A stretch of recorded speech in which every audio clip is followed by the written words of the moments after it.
Congratulations, everybody. We're now a day closer to the one we're all waiting for, Saturday between Georgia and Alabama, the SEC Championship. This is DawgNation Daily, the daily podcast for the fans of the two-touchdown underdog Georgia Bulldogs. I'm Brandon Adams. Good to have you with us today. It is a loaded show for us. Later on, we'll have the great former Georgia offensive lineman John Stinchcomb on the program, talk about his memories of winning this game in 2002, his theory on how Georgia can get it done this Saturday, and a big preview of our event tomorrow night at the Marlows in Brookhaven. There is a lot of movement with the College Football Playoff Selection Committee Top 25. We will talk about that today because I think things are getting really interesting. But off the top of the program, there is a very, I think at least, important point I want to make about Jake Fromm. We will do that as we get rolling here. DawgNation Daily with Brandon Adams begins right now. From DawgNation.com, this is DawgNation Daily, the daily podcast for Georgia Bulldogs fans, presented by Marco's Pizza. Here's your host, Brandon Adams. It has been boring for a few weeks, but it got really interesting last night. I'm talking about the College Football Playoff Selection Committee's Top 25. In just a few minutes, we will react to that. It's great to have you with us on the program today.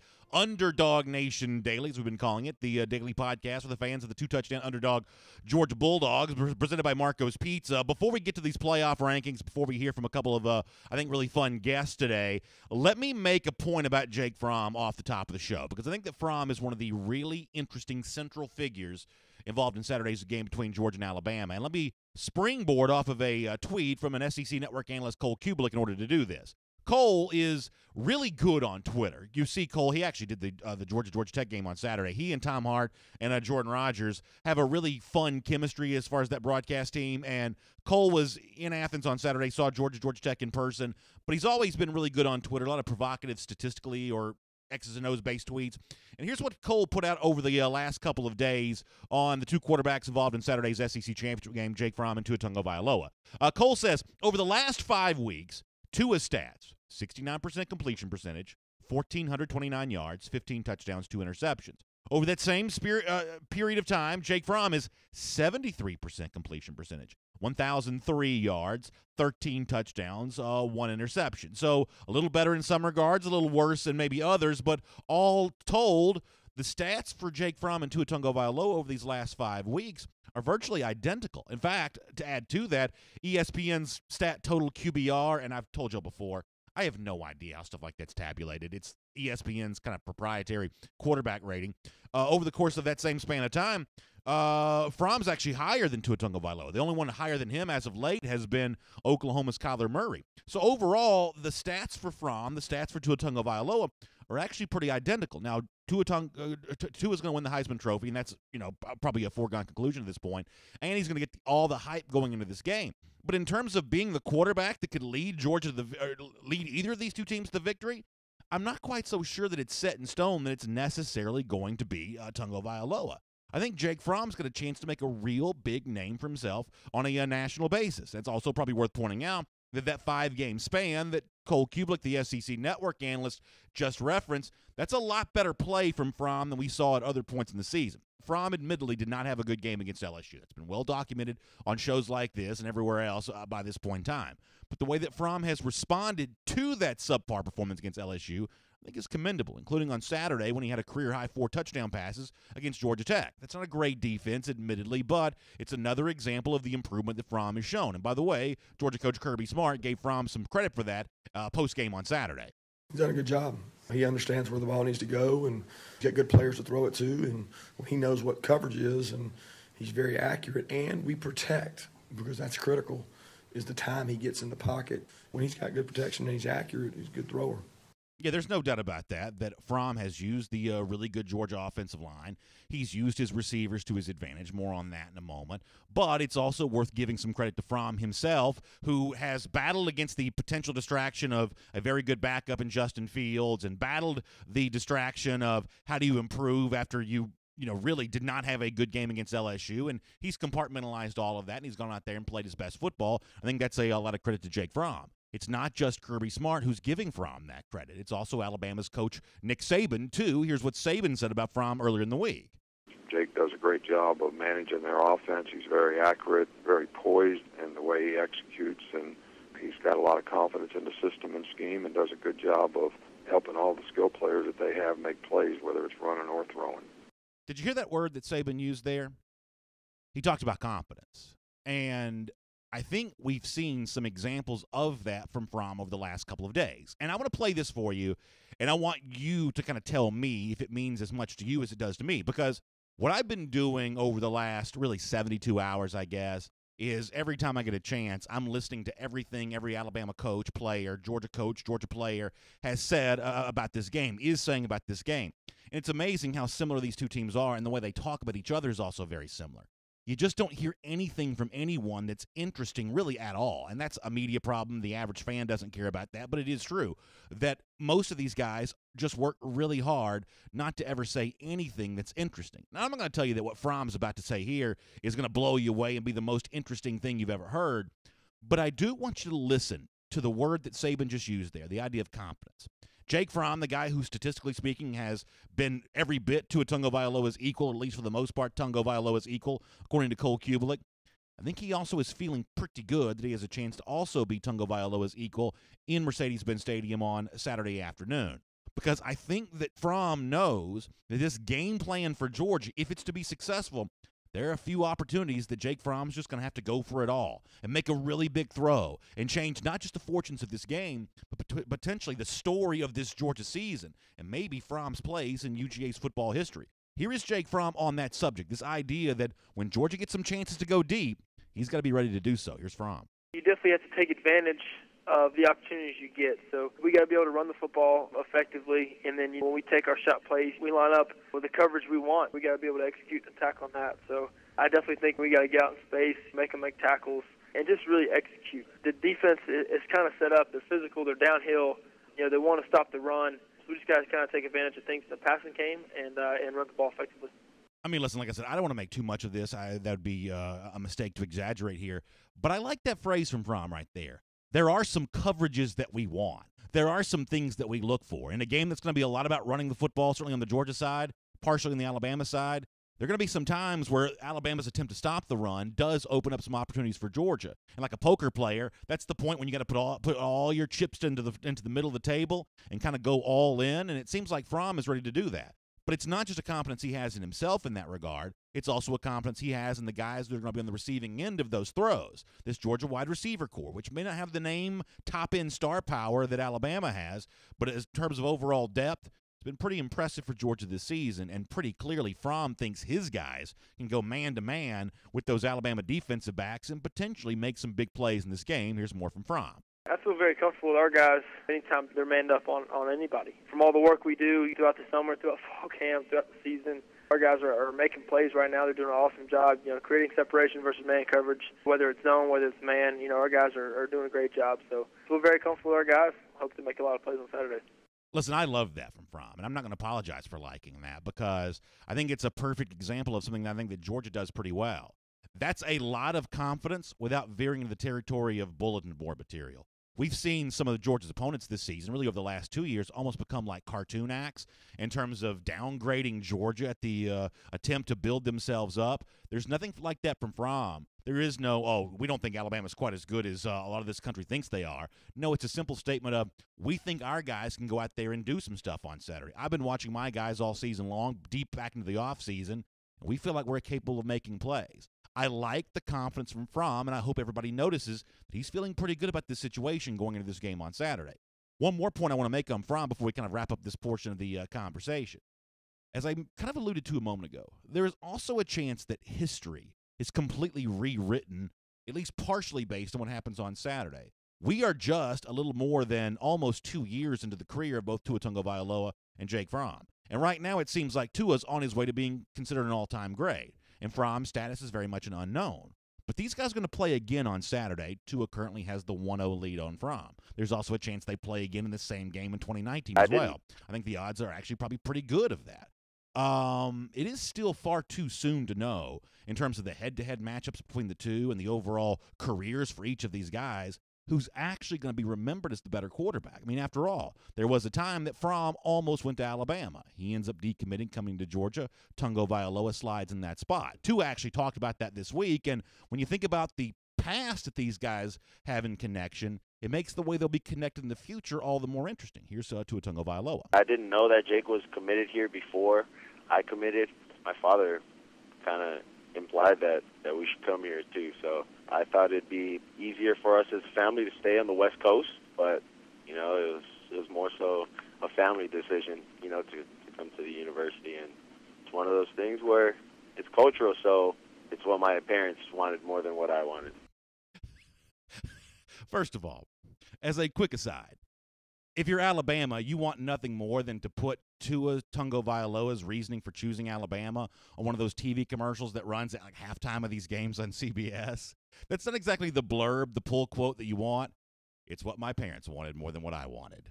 It's kind of a weird sell job from Tua on how he ended up at Alabama, but nonetheless, it seems to be working out for him right now. I guess the overall point of the conversation, though, is let's wait and see how this works out in the future. What if Fromm goes out and now plays Tua on Saturday? And what if it sets up Georgia to also be maybe the favorite in this game when they rematch again in 2019? There is still a lot of history to be written, and I think that history could eventually be pretty kind to Jake Fromm. My name is Brandon Adams, and this is DawgNation Daily, or as we say this week, DawgNation Daily, the daily podcast for the fans of the two-touchdown underdog Georgia Bulldogs. We're presented by Marco's Pizza, and glad to have you with us today, no matter how you get to us. Live on video, 10 a.m., lots of ways to catch us, Facebook, YouTube, Twitter, radio at noon with our friends in Athens on Athens Sports Radio 960 The Ref. I was with the morning show this morning there. Our buddies Sam Braco and David Johnson. Always enjoy being on there. And, of course, we appreciate you listening to us in the podcast as well. It's the on-demand audio way to catch up with the program, whether you find it at the world-famous DawgNation.com, the Apple Podcast Player, or pretty much everything in between.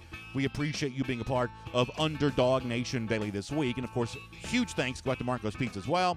And y'all know why I like Marco's so much, because Primo is always on the menu at Marco's Pizza. It's dough made fresh, a sauce from the original Gianmarco family recipe, and 3 signature cheeses on every pizza. You can order yours today from Marco.com. Marcos.com, I should say. Marcos.com. You'd think after now I'd be saying it correctly. Marcos.com. All right, it's a busy show for us. It is John Stinchcomb later on, the great former Georgia offensive lineman who's got great memories of his win in the 2002 SEC Championship. We'll talk about that, preview the big event at Marlowe's in Brookhaven tomorrow night. We'll also get Mike Griffith coming up in just a couple of minutes also. Before that, though, let's go around the doghouse here on this Wednesday, presented by Engineered Solutions of Georgia. And, folks, things got really interesting last night with the college football playoff top 25. And all of a sudden there is a pathway for Georgia that I'll admit I probably had not been considering as much as I should. I thought Connor Riley's piece at DawgNation.com this morning about how Georgia could make the playoff as a 2-loss team potentially, thought it was really good and really thoughtful and involved a lot of different voices from around college football. I'll add one to that list. First of all, let me show you why this conversation even gets started. Here is the top 6 from last night, as mentioned by the College Football Playoff Selection Committee. Georgia does move up to number 4, as expected, behind the undefeated teams. Bama at 1, Clemson at 2, Notre Dame at 3. Then Georgia's also ahead of Oklahoma at 5 and Ohio State at 6. Now, let me tell you the part of this that I think is the most interesting. I assumed, on the basis of Ohio State's win against Michigan, a team previously thought to be an inside track for the playoff, that Ohio State, we knew they were going to jump up high. I thought there was a really good chance that Ohio State would jump ahead of Oklahoma and actually land in that 5 spot on the virtue of just getting a better win versus Michigan than Oklahoma's win, even though it came on the road at West Virginia. That didn't happen. Oklahoma stays ahead of Ohio State. So if you just want to keep it to the universe of that conversation for a moment, Ohio State plays Northwestern on Saturday. Oklahoma plays a rematch against the team that beat it from earlier in the season, Texas. How in the world could Ohio State jump Oklahoma, assuming they both win, unless it's just a 70-0? But even then, Oklahoma's just playing the better team on the final game of the season. Ohio State's chance of making the college football playoff seem pretty difficult right now without something really weird happening.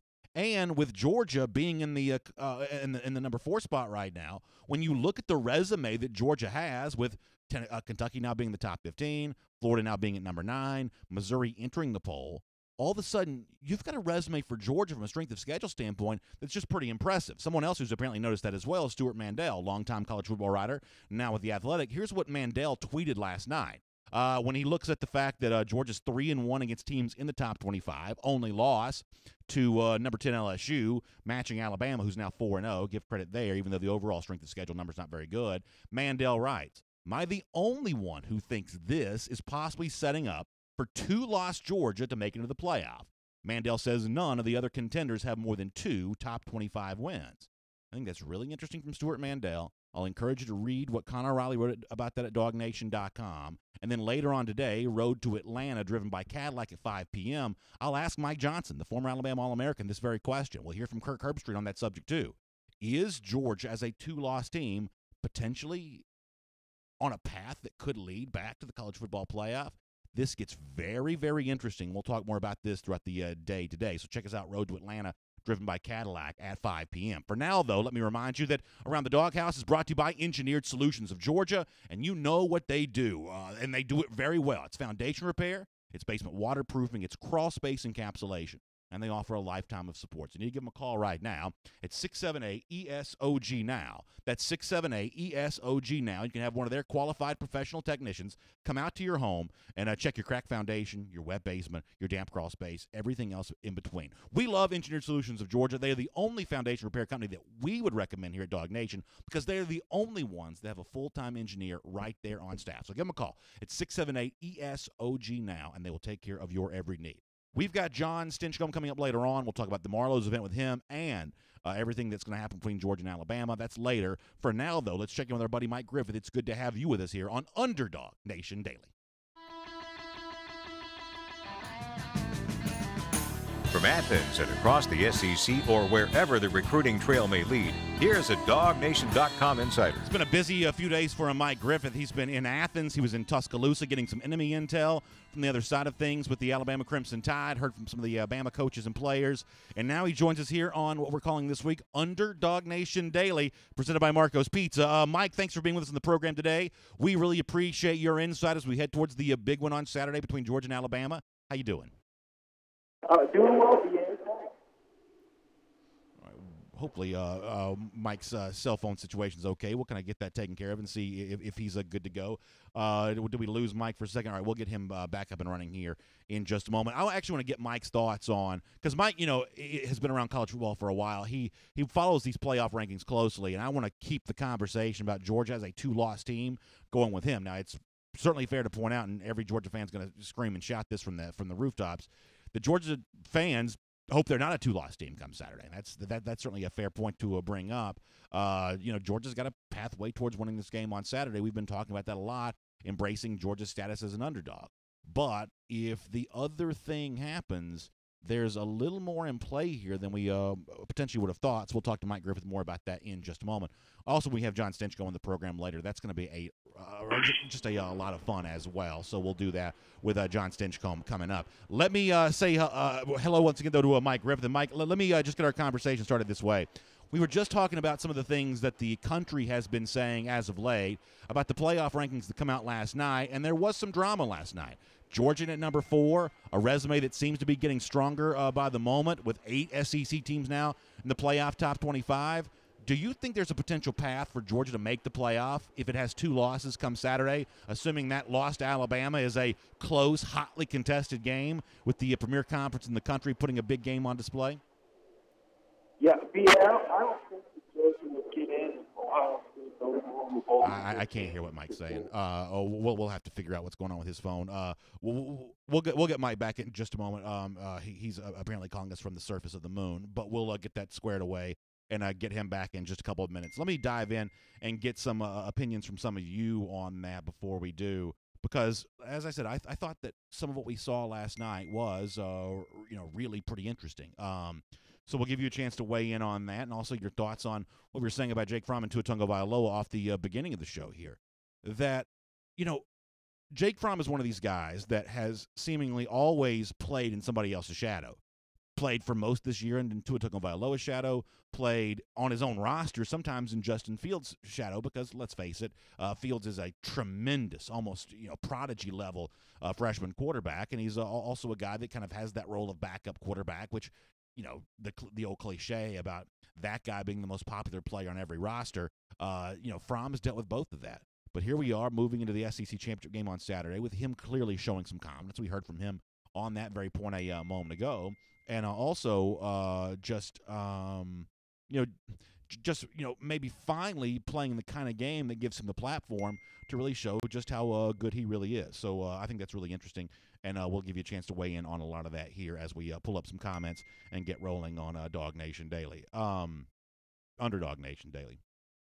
Amos Williams says even Kirk Herbstreit said that Georgia could get in with 2 losses. Yeah, I think that's certainly a very interesting and fair point. And on Road to Atlanta, driven by Cadillac later on today, we'll actually hear Herbstreit's own words on that about why he thinks there's a case to be made for Georgia. Now, I think that there's also this situation where we need to kind of gird ourselves for the idea that this is all manufactured, phony drama, and that this is just the committee and the ESPN television partner here building some drama for what will be the final announcement on Sunday. And at that time, it kind of all falls into place and kind of a paint-by-numbers deal, and they take, the 4 regional teams and mostly conference champions and, add Notre Dame in the mix. There's a chance this all kind of falls into place the way that we've all kind of come to expect. But at least for now, though, they are, certainly portending the possibility for some drama. So we will check that out. We've also got Mike Griffith ready to go here as well. Let me bring in Mike on the program.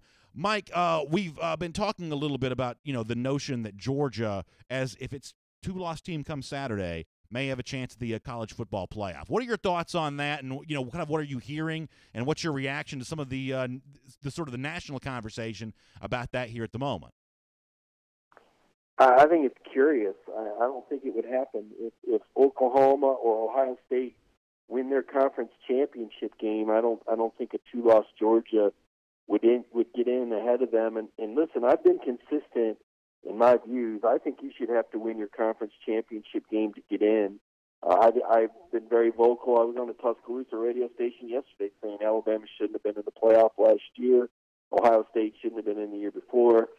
I certainly don't think a 2-loss Georgia team should get in over a conference champion, a 1-loss conference champion from the Big Ten or the Big 12. And I would have to look really hard at an undefeated UCF. I mean, I want these games to matter, and I understand, it's who are the best teams versus who are the teams that deserve it. Well, why even bother to play the games if they're not going to matter? Why not just sit here at the start of the year and say, you know what, these are the 4 best teams. Let's go ahead and play a regular season, and then based on the amount of talent and what they've done in the past, we're going to put them in. I think you should have to earn it on the football field. Georgia's had a great season, and if they win the SEC championship, they absolutely deserve to go in. Now, there are some areas to wonder about. Someone might say, well, what about Notre Dame? They're not in a conference. And I would agree. I'd say, well, that's a problem. That's something that the committee has to take into consideration, I would think. Because if we're really talking about the 4 best teams, do we believe Notre Dame's one of the 4 best teams? And they don't even play in a championship game. So there's plenty of room to speculate. There's a lot of different opinions. But my opinion is that what happens on the field should matter, and you should have to win your conference championship to be one of the 4 playoff teams. So that's only a provocative opinion about how the system should be, but in terms of how it is, when you look at the rankings last night, Mike, I thought the committee sent a pretty strong message to Ohio State that with its potential for best remaining win against Michigan, it was only good enough to move them up to number 6. So in terms of who Georgia would potentially be competing with in this scenario, I thought the committee really gave a backhanded compliment to Ohio State, only moving them to number 6 after beating Michigan. Now, I know Northwestern's in the poll, but if you want to look at the advanced metric stuff, they're barely in the top 80. This idea that somehow beating Northwestern, assuming Ohio State does that on Saturday, is somehow a resume enhancement that would move Ohio State ahead of Georgia, that seems, a strain on the imagination because, let's face it, I mean, Georgia would love to be playing Northwestern this week. It doesn't get the chance to do that, but by only putting Ohio State at number 6 last night, to me, I mean, if we're going to take these rankings seriously at all, it looked like the committee may have been sending a message to the Buckeyes. Maybe, but they also kept Michigan at number 7, which obviously they think that's a really good win. And, I see LSU sitting at number 10, 9-3. Well, the difference between Michigan and LSU, BA, is LSU played Alabama and Michigan didn't. So if we really want to break it down, what does it come down to? Again, I think you've got to earn it on the field. I think you should win your conference championship. It should matter. I don't think Alabama should have got in last year, much less had a bye. And I don't think that Georgia should get in if they have 2 losses. And Oklahoma wins the Big 12 and Ohio State wins the Big 10. I don't. I think these games need to matter. I think the conference championship game should be a playoff, and you can say That's not how it works. But the fact of the matter is it's subjective, and all the people in that room have their own different opinions about what's right, what's fair, or who should be in. You're asking my opinion. I want the games to matter that get played out on the field. Now, if Georgia only had one loss and lost in the championship game, well, then I would make a better argument for the Bulldogs. But it would be absolutely hypocritical of me to suggest that a 2-loss team that loses in a conference championship should go ahead of another team from another conference, a Power 5 conference that wins their conference with a 12-1 record. And, I'm going to stick to my guns because I think the conference championship games should matter. Alabama should not have gotten in last year, and I don't think the loser of the SEC championship game should get in. I would have a hard time with Alabama getting in, losing this conference championship game over Oklahoma if Oklahoma wins impressively. I'm not so sure Oklahoma wouldn't have beat Alabama last year if they'd drawn them in the playoffs. So let me move on to a different subject. I told this to Jeff Sintel yesterday, who was in Athens on Monday, that as a fan, I kind of felt like some of Kirby's description of these injury recoveries was a little bit of bad news. Now, it also could just be sandbagging and everything may be fine, but I was hoping for more of a positive update on Ben Cleveland, who essentially seems from a prognosis standpoint to be the same as he's been. Monty Rice, I guess, maybe getting a little bit better. It seems like you guys may have seen him at practice yesterday. The status with Cade Mays is still a little weird, and those are three guys that I'd really like for Georgia to have at its disposal come Saturday, but it doesn't quite seem like, at least in terms of the public, either your own eyewitness account or Kirby Smart's description of this, that these guys are certainly 100% the way that Georgia kind of needs them to be at full strength against Alabama. What do you make of those three guys in particular right now and their injury recovery prognosis? Well, I saw Ben Cleveland, and he was limping noticeably when he was running from drill to drill. He didn't look anywhere close to 100%. Now, I'll preface that also by saying that earlier this year, I saw Andrew Thomas on a Tuesday. Didn't look like he was moving real well, and he suited up on Saturday. So, but no, Ben Cleveland didn't look good yesterday. He was still limping. In the portion of practice that we saw, Monty Rice didn't do anything. Kirby told us last night at the press conference that Monty was running and cutting and doing some things, but he wasn't doing that while we were watching. And Cade Mays, I would say, is, like you said, still questionable. That shoulder stinger, I mean, there's always you hate to say it, but there's a potential for nerve damage if you put a guy out there that's got a bad shoulder. And, they got team doctors for that, and Kirby will defer to them. But it's not ideal. Certainly you'd like to have Monty Rice and Ben Cleveland out there. But, you're also not going to put those guys out there and put them at risk for injury or play them at less than 100%, especially when there's guys that are healthy behind them.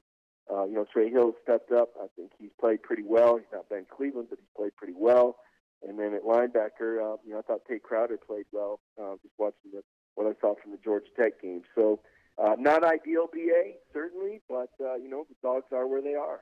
We got more with Mike Griffith coming up as we preview the big game on Saturday. Let me also tell you about a big event going on at Kroger right now.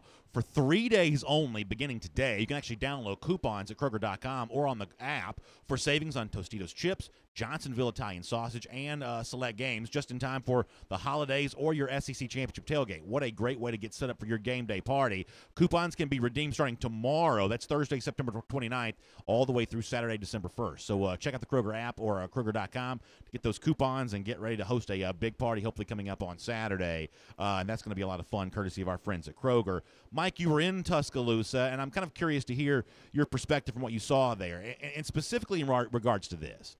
Alabama has been on the national stage for such a long time, and they're on ESPN, all the time. I've joked that Nick Saban's essentially, Stephen A. Saban because he's on TV there a lot. This is just a very prominent Alabama program. The Georgia side obviously knows a lot about Alabama. Do you get the sense that Alabama knows much about Georgia? I mean, obviously the coaches are watching film all the time. I mean more the players here. Do you get the sense they're aware of the opponent on Saturday, that they know much about these Georgia players and this Georgia team? You were obviously very close to them in Tuscaloosa for a couple of days. Yeah, I do. I think they know them really well, and I think they're very comfortable and confident. And, Jonah Williams even said, hey, Georgia's got a good thing they're building right there. They know about the coaching. They know the standard.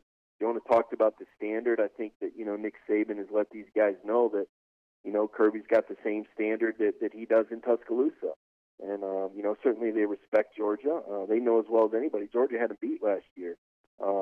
if they don't blow coverage in the secondary, if a guy doesn't break an assignment, they're the national champ. So they absolutely have Alabama's attention. But at the same time, this isn't the same Alabama, and they know that. Tua gives this team just a completely different level of confidence. It's a different offense. The defense probably isn't as good as it was last year for Alabama, quite frankly, but Tua just brings such a sense of peace and calm with his confidence. What he's been able to do, 36 touchdowns, 2 interceptions. Talking to Kirby yesterday, I asked Kirby about this Alabama team and how great they were, and he just laughed and said, they're amazing. They've done some great stuff, and the way Tua stands in the pocket, and just talking to Tua, the confidence, it's not arrogance. I mean, it's very matter of fact. We know they've got a great defense. We know what Georgia's going to do, and but we see it every day in practice, so we'll be okay. And I mean, there's a comfort level with Alabama. Alabama knows or feels that if they go out there and play their game, nobody's going to beat them. And what they've done this season has not been matched since 1888 Yale. I mean, they beat everybody by 3 touchdowns or more. I mean, that just doesn't happen. And in a year where the SEC has 8 top 25 teams. Now, all that said, Georgia will be the best team that they face. Georgia's playing their best football of the season. Jake Fromm has had a great year. He keeps getting better and better and better. The receivers, he gets more in sync with them each week. Swift has emerged into a home run threat that they were missing before the LSU game. Remember that stat, the first 154 carries of SEC play, Georgia didn't have a back with a run longer than 27 yards. Well, now Swift's back and he's healthy and he's a game changer. So, and the question is the front seven on defense grown up enough to take the run away and make Alabama one-dimensional? So they're very comfortable there, though, BA. They're very confident. They're very aware. They're very respectful of Georgia. But they know how well they're playing football right now, and they know if they take care of business and play their game, they probably will win. Let me bring you in a conversation that's been kind of ongoing on this show beyond just this week, really going over the last few months. Obviously Alabama kind of sprung Tua Tagovailoa on Georgia a year ago, and that probably, can be characterized as a surprise. He comes in and replaces Jalen Hurts, and the rest is kind of history there in that regard. A lot of Georgia fans have been wondering, does Georgia have a similar surprise in store for Alabama this week? And I thought that Chip Towers, your colleague and mine, made an interesting point about that on this show on Monday when he talked about that maybe the surprise, if Georgia's got one, it's about blitzing more than they have all season long, maybe even incorporating some of those young players in doing so, that picking spots and obviously being timely in that regard, but getting after the quarterback in a way that from a schematic standpoint it just hasn't done. You agree with Chip on that maybe if Georgia's got something we haven't seen from them over the course of the season's first 12 games in store, it may be defensively in terms of trying to calculate the right time to dial up some extra pressure on Tua?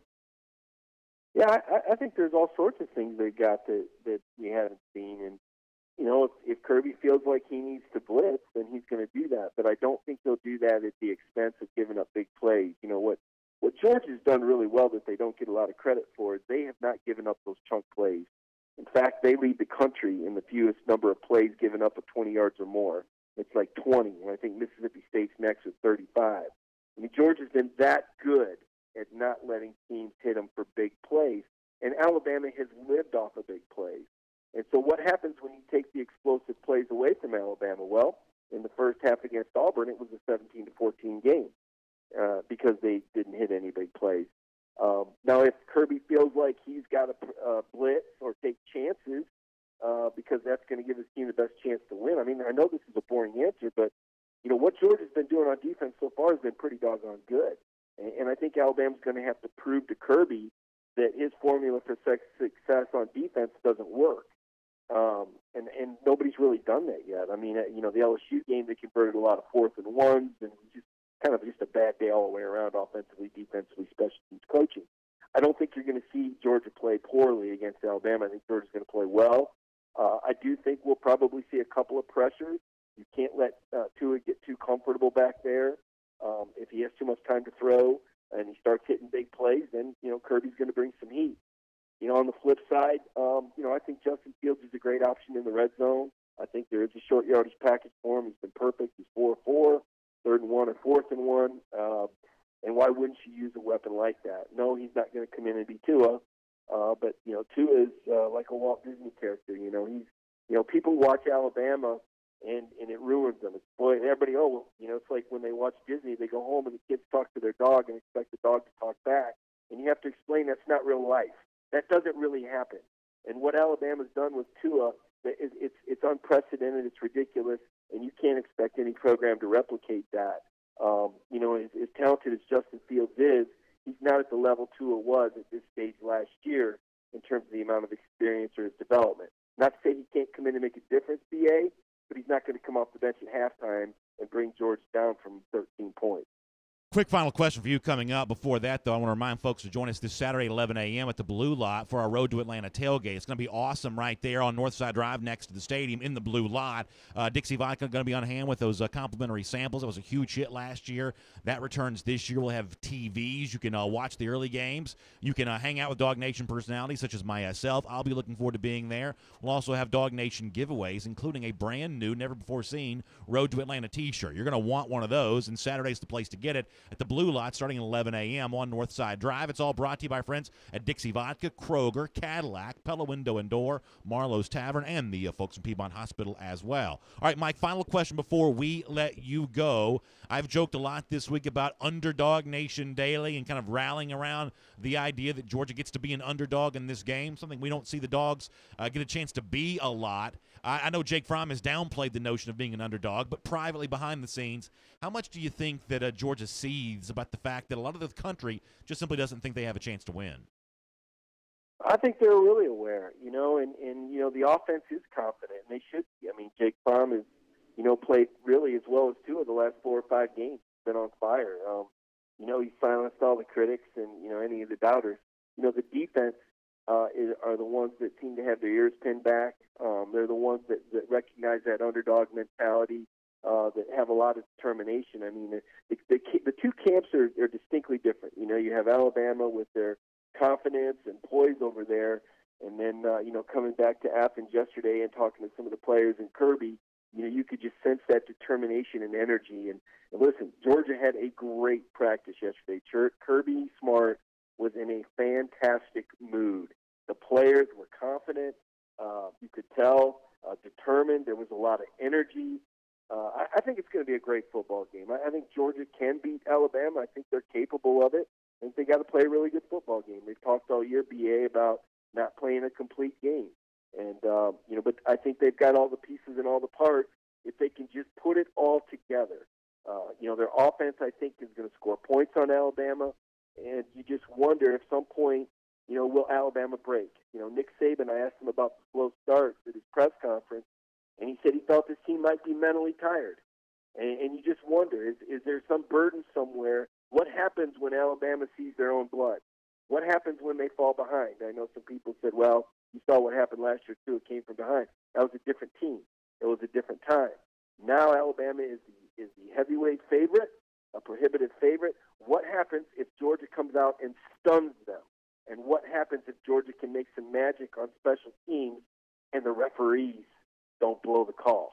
So I think Georgia can win this football game. I really do, but I think it's going to be important to get off to a fast start, and it's going to be important that Georgia continues to play on defense the way they have and not give up those big plays. Mike, it is going to be such a fun game. I'm looking forward to reading your coverage throughout the rest of the week. Thanks for being here on DawgNation Daily here today, presented by Marco's Pizza, and we will look forward to speaking to you soon. Might be a while before you can say underdog again, BA. Georgia's going to be a long time before they're an underdog again. I hope you're right, Mike. Thanks so much. All right, thanks.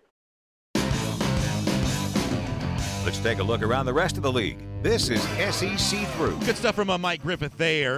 Really appreciate his time. By the way, don't forget, we've got coming up in a couple of minutes our buddy John Stinchcomb, the great former Georgia offensive lineman. He'll preview this game on Saturday more and look back on his own memories from winning the 2002 SEC Championship. That's fun with John Stinchcomb here in just a moment. Before we do our SEC Through, let me also tell you for a moment about how much I love my friends at MyBookie. They're the only online sports book that we would recommend here at DawgNation because they pay. When you play and when you win, you get paid at MyBookie. They are known for the fast, no-hassle payout. They've even got a better situation for you right now. Your first deposit can be matched up to 50%, but you got to go right now. You got to make the you got to sign up for that offer right now. Simply find MyBookie online. That's MyBookie. Find MyBookie online. Use the promo code DawgNation, all one word, spelled the way it's supposed to be, DAWG, DawgNation, and then your first deposit can be matched up to 50%. You play, you win, you get paid after that. It is as simple as that. But you got to find MyBookie online and use the promo code DawgNation in order to get that special offer, a 50% bonus on your first deposit. Good luck, and certainly a lot of action this weekend that we'll be talking about tomorrow as a part of our MyBookie Best Bets. For now, though, there are a couple of very juicy SEC stories that we got to spend a little bit of time here on. There have been a lot of really provocative reports coming out of the Auburn situation. I read one yesterday from Rivals.com. I know that 24/7's also had some pretty deep and detailed reporting on this. Auburn apparently wants Gus Malzahn gone, and there is no disputing that seemingly whatsoever. But the lengths to which Auburn is apparently going about trying to get rid of Malzahn, I say, and I don't use this word lightly, it's pretty shocking. What Rivals.com reported yesterday is that in order to convince, or maybe the better word is coerce, Gus Malzahn into taking a reduced buyout and going and coaching somewhere else or just not coaching at all, Auburn has apparently, and this is paraphrasing directly from Rivals.com, is apparently trying to make the job so unattractive for Malzahn that he essentially quits in protest. For instance, they were going to build a football-only facility at the school. My understanding is Malzahn has donated $2 million of his own money to help fund the building of this facility. According to Rivals.com, they have pushed the pause button on even building that, even though Malzahn's contributed $2 million to it. That's bizarre. They are also putting a lid on Malzahn's ability to give his assistant coaches raises or hire someone that makes more money than someone currently does. That would bring an end to the potential of hiring Hugh Freeze, which has been the rumor out there that Freeze would replace Chip Lindsey's offensive coordinator. If what Rivals has reported about Auburn is true, Malzahn would not be able to do this. He would also be, his power in terms of hiring and firing decisions, even some of his in-game decisions potentially, are all kind of having to be channeled through other people. It's the kind of thing that no coach would ever want to, go through, and that's what Auburn has tried to, push on Gus Malzahn. But the weird thing, according to the report from last night, is Malzahn has agreed to all of this, partially because I'm sure his agent Jimmy Sexton encouraged him to as a way of calling the bluff on Auburn. But, check out these reports from Rivals and 24/7 and some of the outlets that have been all over this. This situation at Auburn is getting nasty, and it's going to be big-time fodder for negative recruiting, if you don't mind me just cutting to the chase and being very honest about. Another juicy situation involves Tennessee, where Tyson Helton is out as offensive coordinator, and there are going to be a lot of rumors about who Helton's replacement is going to be. You may hear Hugh Freeze's name come up in connection to Jeremy Pruitt. Another name you're going to hear is Brian McClendon. McClendon, obviously the former Georgia player and Georgia assistant, offensive coordinator at South Carolina. There is a chance that Jeremy Pruitt tries to lure him away. This is a pretty important hire for Pruitt as he goes into a really crucial recruiting cycle. And there were all kinds of rumors. I never know what to believe and what not to, but all kinds of rumors that he and Helton just didn't get along very well. So, we see this happening a lot of times in coaching. We saw it happen at LSU a year ago where Matt Canada and Ed Orgeron didn't get along well. So maybe Pruitt finds someone that he works with a little bit better, but also someone that can maintain some recruiting momentum, because this is a pretty crucial cycle here for Jeremy Pruitt. I'll also, mention there were 8 teams from the SEC in the college football playoff top 25 last night. I guess no conference has ever done this in the era of the playoff top 25. Pretty impressive, and it's one of the reasons why I think you're hearing a little bit more steam around Georgia, even if it were to lose to Alabama. Now, I don't disagree with Mike necessarily when he was on the show earlier saying that you should I'll use this in air quotes, have to win your conference to make the college football playoff.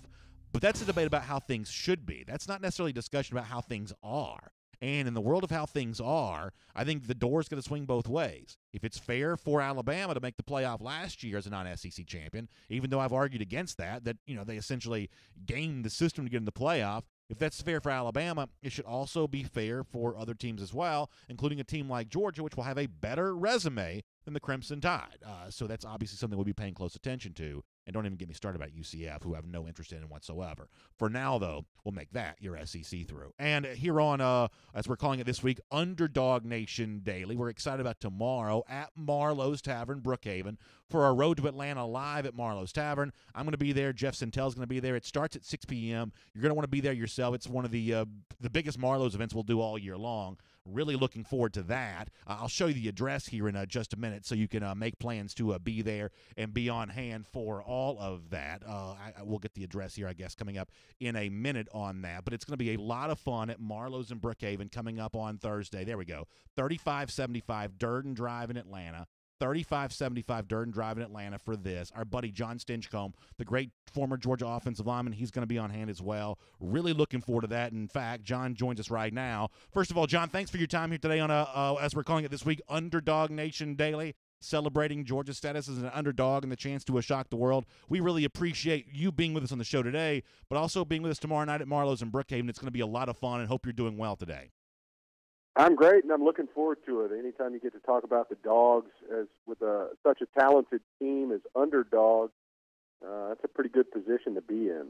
I do not disagree with you on that at all, John. And I guess the one thing that someone like me, who's admittedly a partisan, I clearly want Georgia to win this game, but the one thing I'm trying to hang my hat on is it does seem like, and listen, Alabama is still formidable. You know that. I know that. Everybody listening and watching right now, we all know that Alabama is a truly great team. I've got to do nothing but give them credit. But Georgia's playing better now in November than it was earlier in the season. Alabama, I don't want to say they've flat out shown some vulnerabilities, but they haven't been perfect in every game thus far this month. Are the two trends that you're seeing from both these teams, is that something as a former player that you would put some hope and faith in, that Georgia, I don't want to say getting hot at the right time, just probably improving at the right time, that Georgia's improving, that it's hard for Alabama to maintain the same level of play over the course of a full season? Is that something you put some faith and stock in as a former player yourself? Well, as a player, you definitely want to build momentum, and I think that's what Georgia's been able to do throughout the season. You're trying to find your identity, and it's pretty clear who Georgia wants to be week in and week out. You know the playmakers that you can count on in that moment. I was actually talking to a Georgia faithful fan this week, and he said he had read Coach Saban's book, and he was talking about his big game in high school and how it's less about the player, less about the play and more about the players. So you knew in that last moment he's going to try to find a Calvin Ridley in the corner kind of play.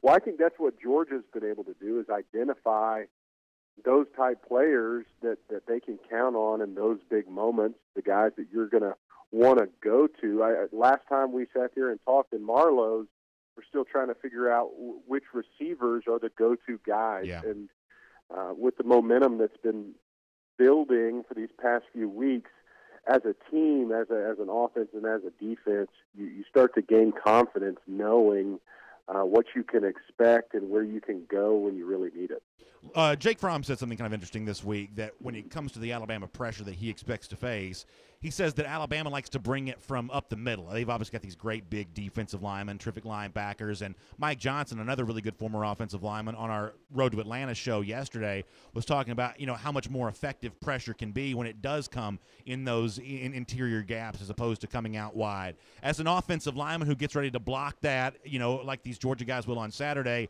what's your mindset going up against Alabama where they're trying to collapse that pocket, from the middle? How do these Georgia offensive linemen go about getting ready to combat that and negate that, at least in your estimation, based on your own experience?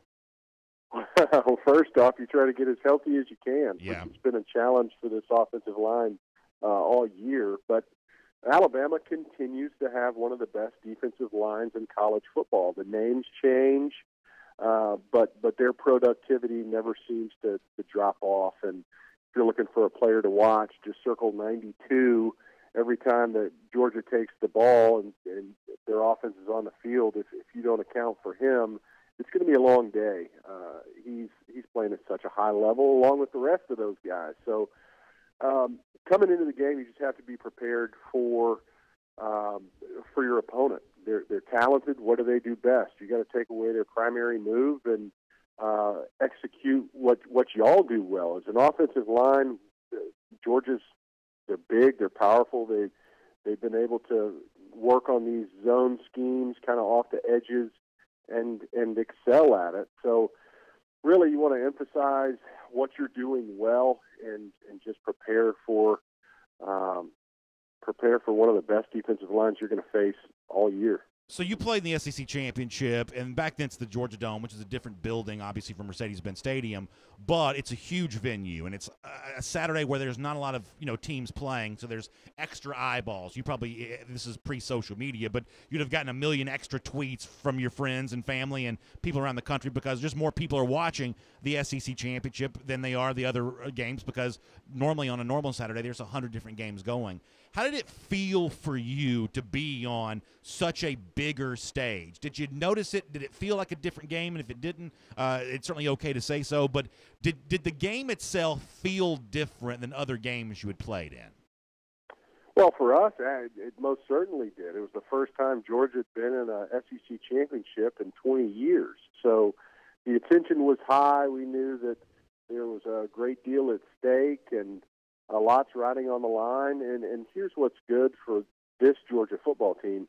They've played in a number of big games already. I mean, if anybody who's not a true freshman, just from last year alone, you had the road game in Notre Dame, you go to the Rose Bowl, you play in a SEC championship, you played a national championship game. So being on that bigger stage, experiencing the fact that so much surrounds that football field that's still 100 yards long, and being able to block out all those distractions because you've been there in that moment before is a really big asset for that team.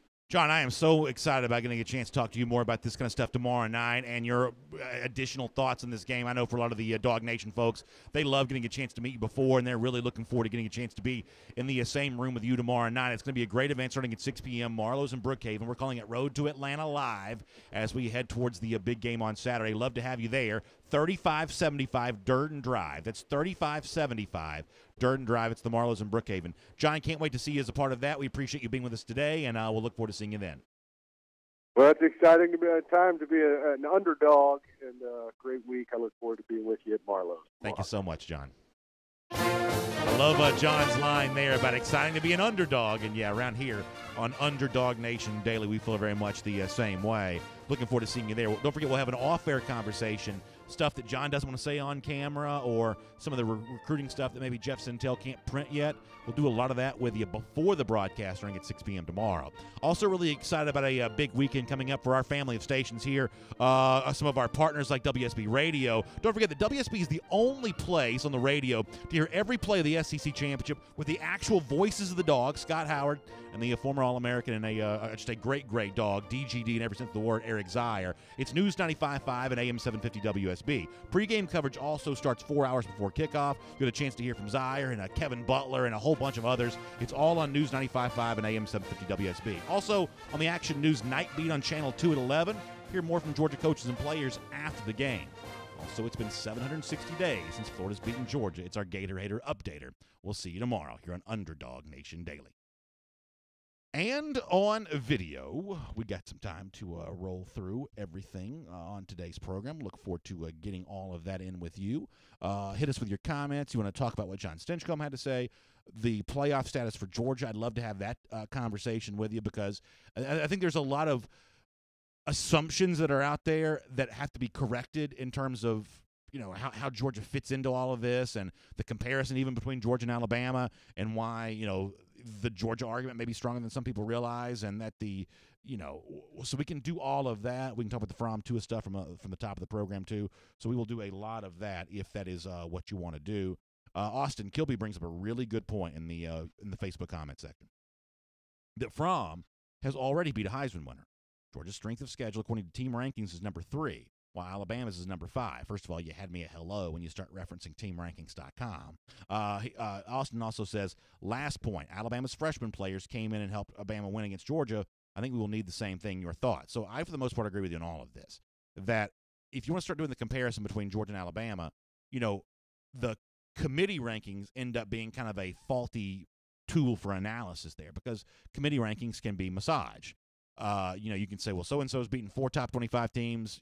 In this case, Alabama. Georgia's only beaten 3. They've lost to 1 in LSU. That's fine. But if you want to pull it out to the world of more advanced metrics type things, not just based on win-loss record, but based on, actual other standings within those same advanced metrics, Georgia's going to fare pretty well. They are going to be, in that pretty premier category of strength of schedule. Not just ahead of Alabama, but ahead of Notre Dame and ahead of Ohio State, ahead of Oklahoma, ahead of all those. At the beginning of the season, we would have thought that Georgia on paper had a very easy, manageable schedule. As it's turned out, that's actually been a little bit wrong. Of the major national championship contenders, Georgia's got by far the top strength of schedule. And if it ever gets to a scenario where you're comparing Georgia to, as Mike Griffith pointed out, UCF, folks, I don't care what they say on TV. The actual facts on the ground is UCF is just not eligible for the playoff. They're just not. They are not putting UCF in the playoff. Not only could all these teams lose on Saturday, but a meteor could, wipe out half these stadiums, and UCF is still not going to the playoff. Their strength of schedule is somewhere around the top 100, okay? If you want to compare that to Georgia, who's played real teams on a multitude of Saturdays, UCF just does not belong. You might as well say they are eligible for the NFL playoffs. It's just a different brand of the sport that UCF plays. I don't know what you do for the group of 5. Frankly, I don't care. It's not my job to make that a sustainable business model. But in terms of the actual real world or the college football playoff, UCF may show up in the rankings, but they are not eligible for the Final Four. Wayne Folan says it's going to be 24-21, and a hot rod's going to have the game-winning field goal. Boy, wouldn't that be interesting? Not just the hot rod with the game-winning field goal. Every Georgia fan would love that. That'd add to his already legendary status. But for the winning team in this game not to get 30 points, and as Wayne points out, well below 30 points, that would be a really interesting outcome. I guess always assumed that not only will the winning team in this game score 30, I've assumed that the losing team would also be in the 30s as well. But Wayne's got a little bit different recipe there, which should get really, really interesting. The other point that Austin Kilby made earlier was with, Fromm's head-to-head win versus Baker Mayfield a year ago. I do think in this era in which we do talk about, quarterbacks, we judge them based on wins. We don't do that with running backs. We don't do that with defensive linemen. But the common conversation around football does judge quarterbacks on the basis of wins. The fact that Fromm went head-to-head with Mayfield a year ago and emerged the winner. Now, Baker Mayfield had a great game. There's no denying that. And Jake Fromm certainly had some help from Nick Chubb and Sony Michel. But Fromm made some big throws in that game, too. And at the end of the game, it was Baker Mayfield who's having to shake Fromm's hand as the winner. The fact that he did emerge victorious against a Heisman winner in a big game a year ago certainly means that he won't be a shrinking violet in this game on Saturday. And as I said, I thought the Fromm audio we played off the top of the program today was pretty interesting. This is not a guy who's, bragging and swagging his way into the press conference, but he is certainly confident, and I think you feel pretty good about that if you're a Georgia fan. Jacob Thompson says on the subject of a potential low-scoring game, he says the team that scores 24 points probably loses by 2 touchdowns. I guess I'm probably in line to maybe agree with Jacob on that a little bit. Now, I agree with Wayne in the notion that in a close game, I think that Rodrigo Blankenship's value is really, really maximized. But in terms of the overall score, and it seems weird to say this with defensive-minded Kirby Smart and defensive-minded Nick Saban, I just think it's going to take, probably high 30s to win this game. I do. Cliff Payne says, how about UGA 45-42? Y'all, I lived through one of these things last year between Georgia and Oklahoma. If this thing's 45-42, now if it's the right outcome, I'll be obviously very happy.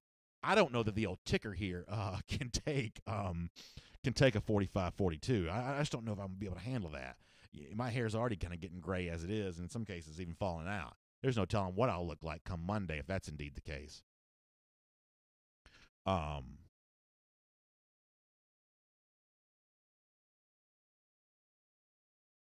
Let me get Cliff Payne, who says the tremendous recruiting done by Kirby and the staff is why Georgia can beat Alabama. Cliff's right about that. I mean, it just comes down to this. It's one of the reasons why here in our program, why we talk about recruiting as much as we do. And, you better believe that come like Tuesday, whether it's a Georgia win or a Georgia loss, our program is going to, shift gears and we're going to head straight for early signing day for college football recruiting. Even if Georgia's getting ready for the college football playoff, obviously our show is going to be wall-to-wall getting ready for early signing day because it's what Cliff said. And we're not going to slow down at all. We won't even tap the brakes. We're just going to be, as hard as we're going this week, we're just going to be going as hard next week on a slightly different subject because, as Cliff said, the only reason why Georgia's in this position is because of the recruiting that Kirby Smart has done. There is no magic trick. There is no wand to wave. There's no dust to sprinkle. This is roll up your sleeves, go out there and build relationships over the course of years. Kirby said this himself in February of 2016, that if you want to get these linemen, the offensive linemen that Georgia's used, the defensive linemen like Jordan Davis that Georgia's using, that for whatever reason, those big guys, because there's so few of them, I guess, that those are the kinds of recruiting battles that are won over the course of years.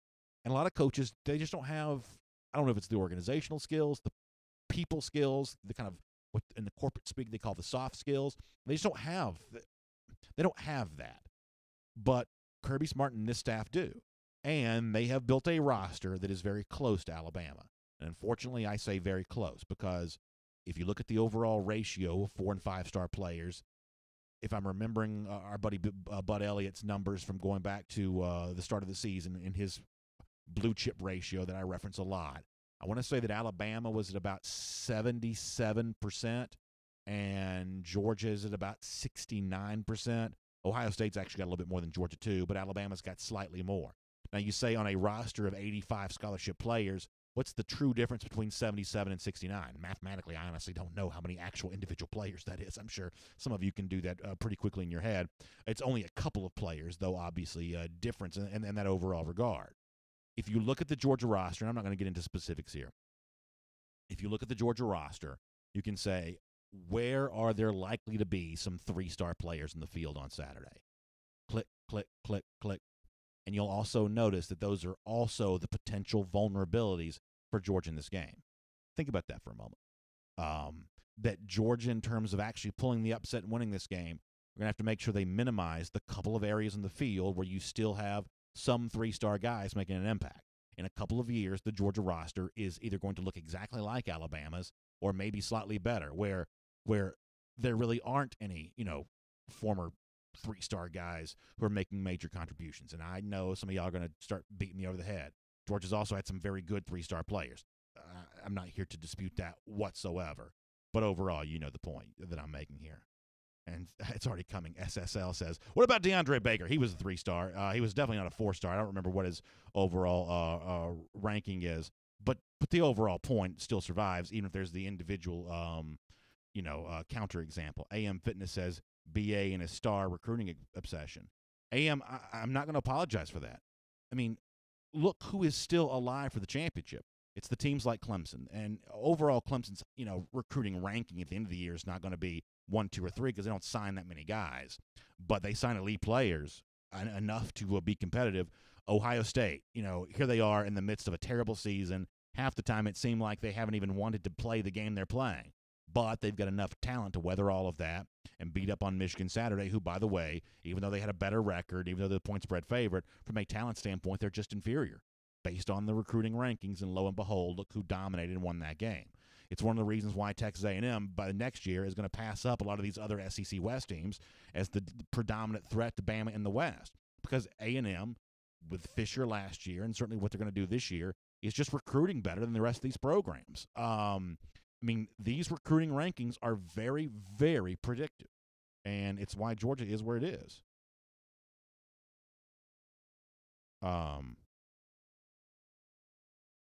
Let me go back over to Facebook for a moment. Andre Harris, by the way, peeking ahead to recruiting for a moment, says elite secondary guys have to come to Georgia, bottom line. Yeah, because as much as we were just talking about DeAndre Baker, we're also getting ready to watch Baker's final games in a Georgia uniform. Hopefully it's 3 more games for Baker in a Georgia uniform, but you get my point. It's about to be done. Now, you better believe, and we'll talk about this on Before the Hedges today at 3 p.m., you better believe that in this remaining stretch building up towards both the December and the February signing day, because I think Elam is going to February, I believe. I think he's going to February. But these remaining spots that Georgia has, defensive backs are going to be a big part of the conversation for what's still left on there. John Chappell says, Lord Saban himself has said at first you get the best players and then you develop them. Yeah, I've always thought, and I don't want to open up a can of worms here, I've always thought the idea of, quote, developing players is a little bit of a trade secret, that if you get really, really good talent, all of a sudden you look like a really good talent developer. Now, in Georgia's case this year, they have clearly developed some guys. Jordan Davis, for instance, is in better shape than he was in August, and he's moving around. Did y'all see that sack he got against Tech on Saturday? You talk about a dancing bear. His feet were just. What an agile athlete he looked like at about 320 pounds. That's clearly player development, but for the most part, player development is the kind of coach speak thing to make it disguise the fact that you can either recruit in this industry or you can't. And if you can't recruit, you're going to be teaching PE pretty soon. Robbie McCullough says we got to keep those 4- and 5-star defensive tackles at home and stop losing them to the barn, Clemson, and Bama. I would say that for 2020, Georgia's doing a better job of that. And the one defensive lineman they really wanted for this class, Trayvon Walker, they've got him, and he's all dog. So, last year was a weird year in that there just weren't that many. There weren't that many, great defensive linemen. Period, and there weren't a ton of them in Georgia. For whatever reason, the Georgia recruiting profile has changed a little bit in recent years. It used to be you had no quarterbacks and a lot of defensive linemen. Now it seems like you've got a lot better quarterbacks because of the population change, and you've got maybe a little bit fewer defensive linemen, and that's probably just a statistical anomaly, just some sort of random occurrence. But, listen, I continue to believe that Trayvon Walker, a little bit different than a Jordan Davis type player. Trayvon Walker's no nose guard, right?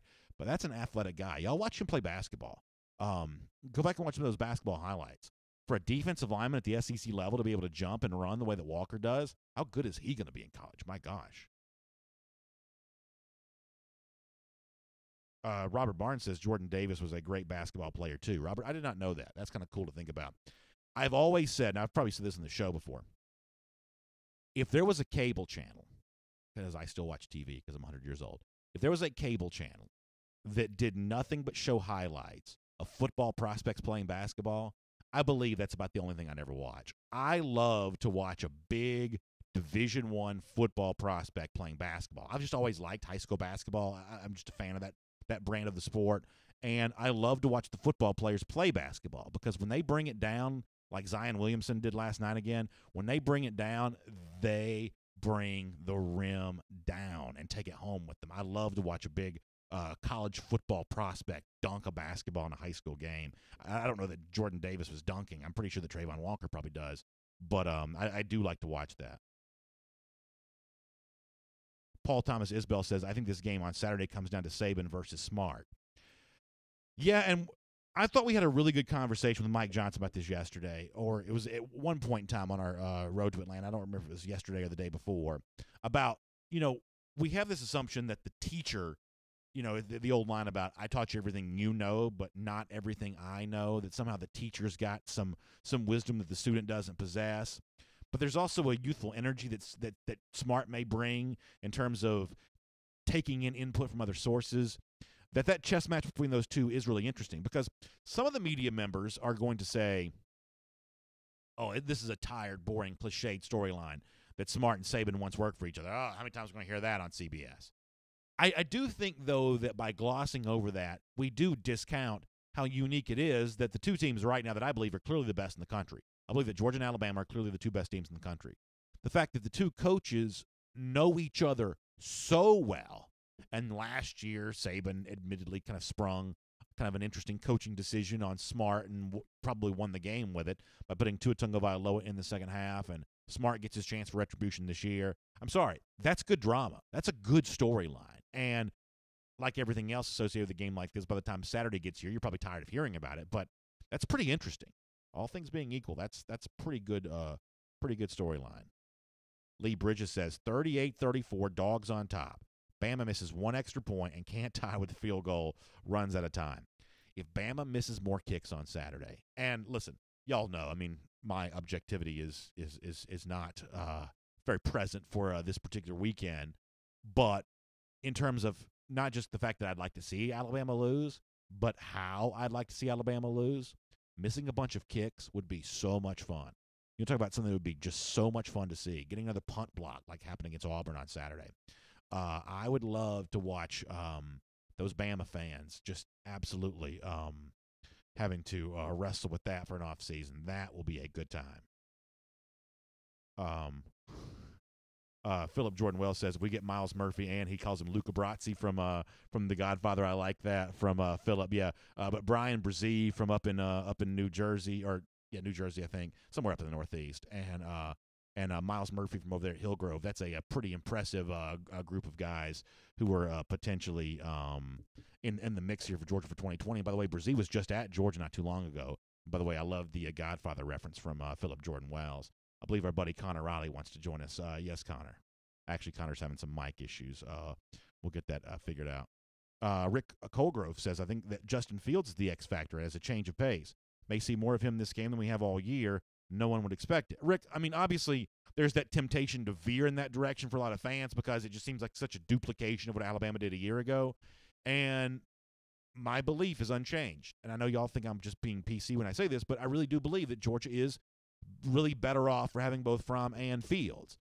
But a lot of my confidence in the Dogs as a big underdog, a lot of that is based on Fromm and some of the stuff that Fromm's saying this week and some of the stuff that we've seen from Fromm over the last few weeks. I do really like Fromm a lot in this game, but obviously the chance of springing Fields on Alabama, I wouldn't put anything out of the question. I mean, this is, the old cliche about throwing the kitchen sink. I mean, this is a game where you throw kitchen sink, and you kind of do everything that you have to do.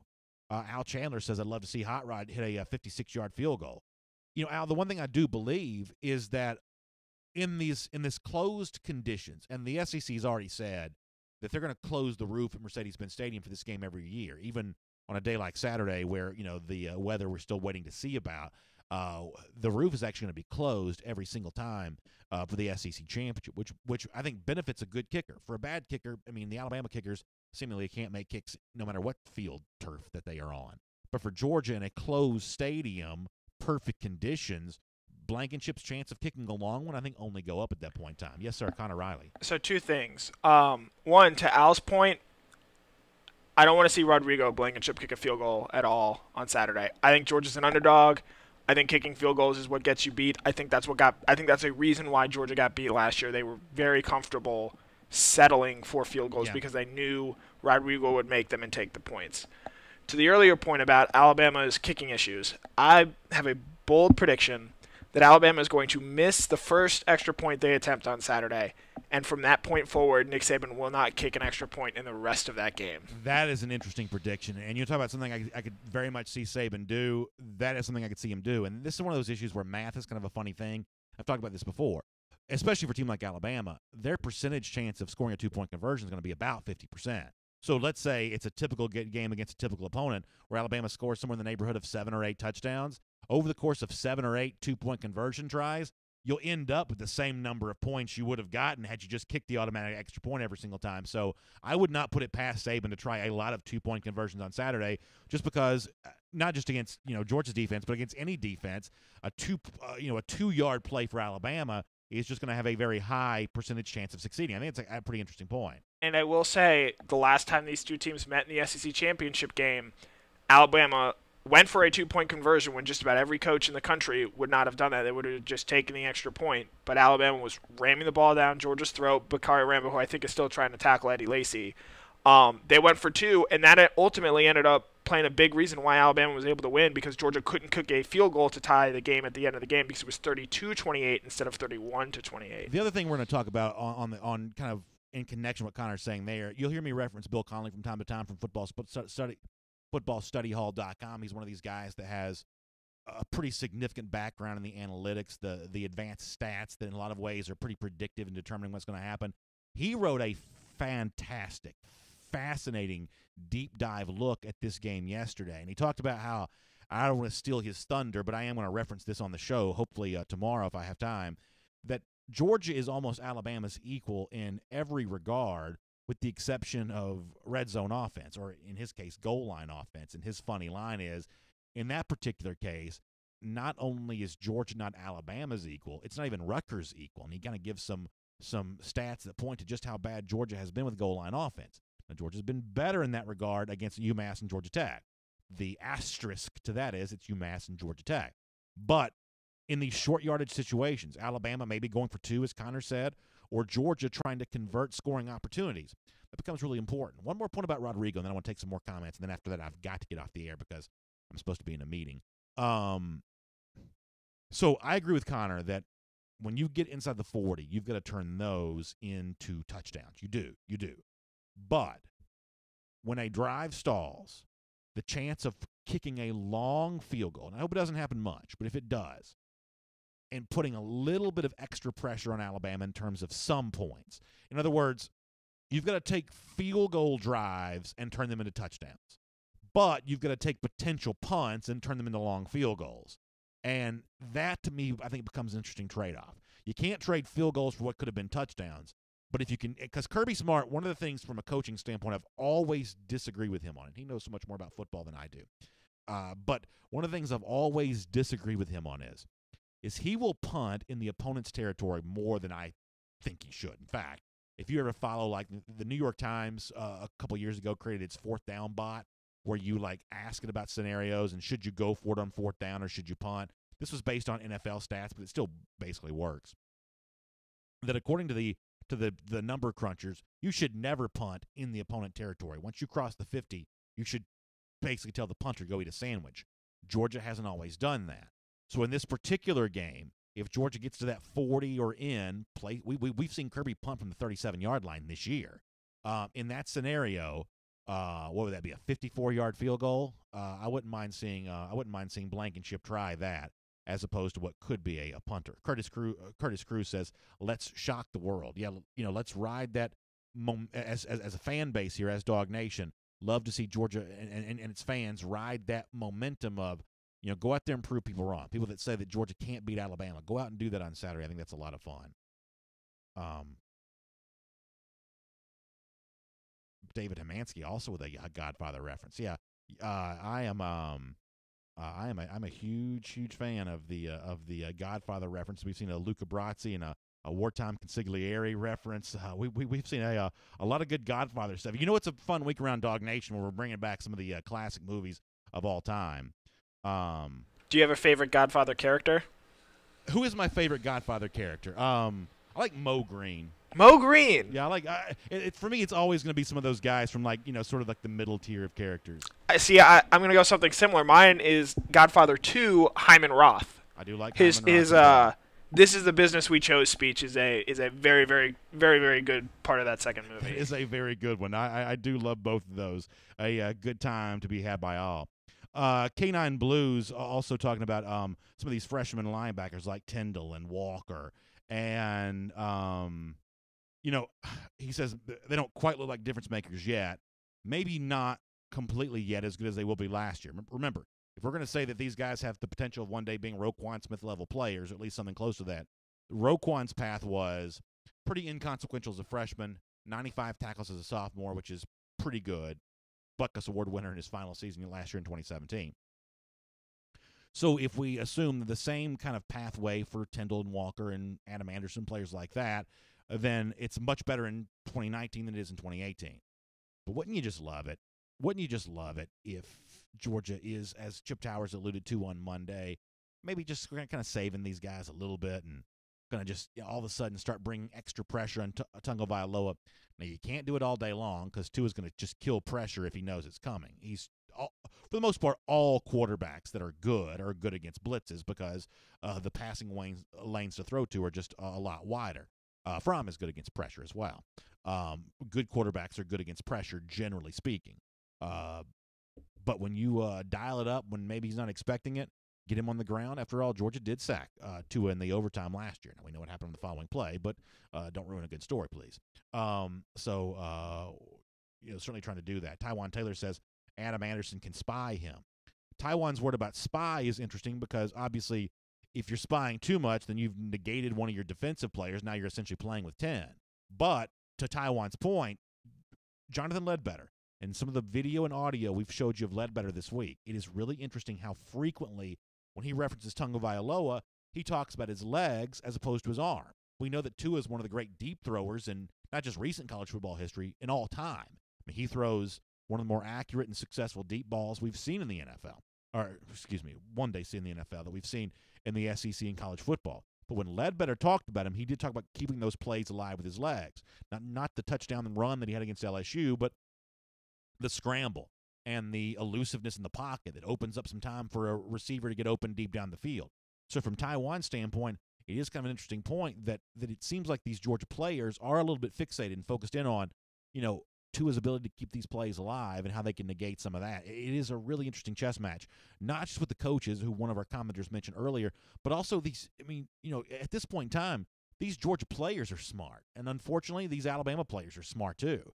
The chess match is not just what the coaches are saying from the sideline, but what these guys are seeing themselves on the field and their read and react opportunity. I mean, I'd give anything to be able to just sit back and watch this game on Saturday and just appreciate the football part of it, because I mean it's a football dream to have smart players, good athletes, reacting to each other in the moment. Obviously, for someone like me, there's a lot on the line here and a lot at stake that makes it difficult, at least right now, to appreciate the way that these two teams are going to interact with each other. But for a non-Georgia fan and a non-Alabama fan, I mean, this is really a get your popcorn ready and just appreciate what you hope is just a legendary game between these two sides. We're obviously going to talk a lot more about that over the course of our next few days. We're also very busy on the DawgNation video channels today.